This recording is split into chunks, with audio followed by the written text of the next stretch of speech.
আসসালামু আলাইকুম। সবাই কেমন আছেন? আশা করছি সবাই ভালো আছেন। তো আমরা বড় বড় চোরদেরকে এই দেশ থেকে তাড়াইছি। যে দুর্নীতিবাজগুলো আছিল তাদেরকে আমরা এই দেশ থেকে তাড়াই যাইতে বাধ্য করছি। এখন বাংলাদেশের মধ্যে এই ছুটকা ছাটকা চোর, এই যে ছিনতাইকারী, এগুলা যে বাইরে গেছে, এগুলা বিষয়ে কারো কোনো মাথা ব্যথা দেখতেছে না। কারণ হইতেছে বর্তমানে বাংলাদেশে যে বড় বড় লুটপাট করা মানুষগুলা আসছিল, যারা ঘুষ খাইতো বা দুর্নীতি করতো, বিভিন্নভাবে টাকা লোপাট করতো, সেই চোরগুলা এখন ভয়ে চুপসে গেছে। কিন্তু যে ছোট ছোট ছেঁচড়া চোরগুলা, যেগুলা মানুষের বাড়িতে বাড়িতে চুরি করে, রাস্তাঘাটে ছিনতাই করে, চুরি করে, এইগুলা প্রচুর পরিমাণে বেড়ে গেছে। এগুলা নিয়ে কারো কোনো মাথা ব্যথাই নাই। এখনো মনে করেন যে বাংলাদেশের মানুষ কোথায় নিরাপদ ফিল করবে। কিছুদিন আগে আমার 2টা ফোন হারিয়ে গেছে। এই এই অভিজ্ঞতা থেকে আমি বুঝতে পারছি যে আপনারা হয়তো বলবেন যে ফোন হারায় গেছে দেখে এত বড় বড় কথা বলতেছি। আসলে তা না। ফোন হারায় গেছে, আমার যে 2টা ফোন হারায় গেছে, তারপরে আমি রিয়েলাইজ করতে পারছি যে আসলে আমার মতো আরো ভুক্তভোগী কত আছে।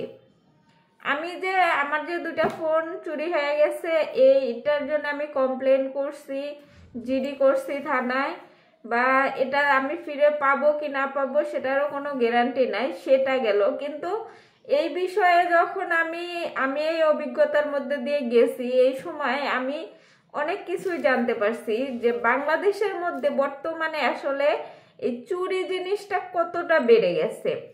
আজকেও এক জায়গায় এক আপা বলতেছে ওনার বাড়িতে চুরি, বাসায় চুরি হয়েছে, ওনার মেয়েকে স্কুলে ভর্তি করাবে। তার আর একটা মেয়ের জন্য স্কুলে আসছে, তার ছোট মেয়েটাকে স্কুলে ভর্তি করাবে, কিন্তু তাদের কাছে একটা টাকাও নেই। কারণ কারণ সে তার বাসা থেকে মাত্র 1 ঘন্টার জন্য তার আত্মীয়ের বাসায় গেছে। সেই 1 ঘন্টার ভিতরে তার ঘরে সবকিছু চুরি হয়ে গেছে। তাদের ঘরের কম্পিউটার থেকে শুরু করে সাউন্ড বক্স, এমনকি তার কসমেটিক সহ চুরি করে নিয়ে গেছে।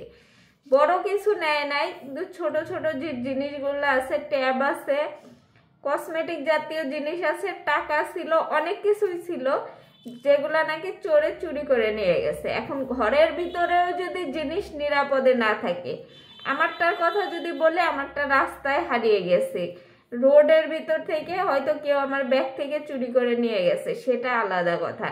সেটা রাস্তা, মার্কেট, এই জনবহুল জায়গায় চোরের উৎপাত বেশি। এখন যদি ঘরে থেকেও এরকম চুরি হয়, আমি যে কমপ্লেন করতে গেছি সেই জায়গায় আমি অনেক লোক পেয়েছি যাদের কিনা ফোন হারাইছে, স্বর্ণ বা কোনো কিছু হারাইছে।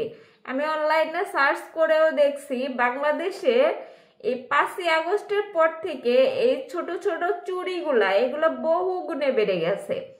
এবং এই ছোট ছোট চুরিগুলা কারা করে? যারা মানে আগে এই যে আওয়ামী লীগের পিছে ঘুরে ঘুরে খাইতো, এখন তো সেই সুযোগ নাই। এখন তো সেই পা চাটার সুযোগ নাই, সেই জায়গা থেকে তারা কোনো ইনকাম করতে পারতেছে না। এখন তারা এই যে এখন দেখতেছে দেশে তো একটা নরম সরকার বসে গেছে। সবাই যেখানে ভাবছিল যে নতুন সরকার বসার পরে দেশটা আরো শক্ত হবে, কিন্তু সেই জায়গা থেকে দেশটা এখন মানে যে যার যার রাজ্য হয়ে গেছে, যে যার যার মতো যেভাবে পারতেছে সেভাবে মাতব্বরি করতেছে, সেভাবে লুটপাট করতেছে। কিন্তু এই ছেঁচড়া চোরগুলা আর উৎপাত বেশি হয়েছে এই জন্যই যে এখন বর্তমানে যাই করি না কেন কোনো বিচার নাই, বিচার হবে না, কোনো কিছুতে ধরা পড়বো না।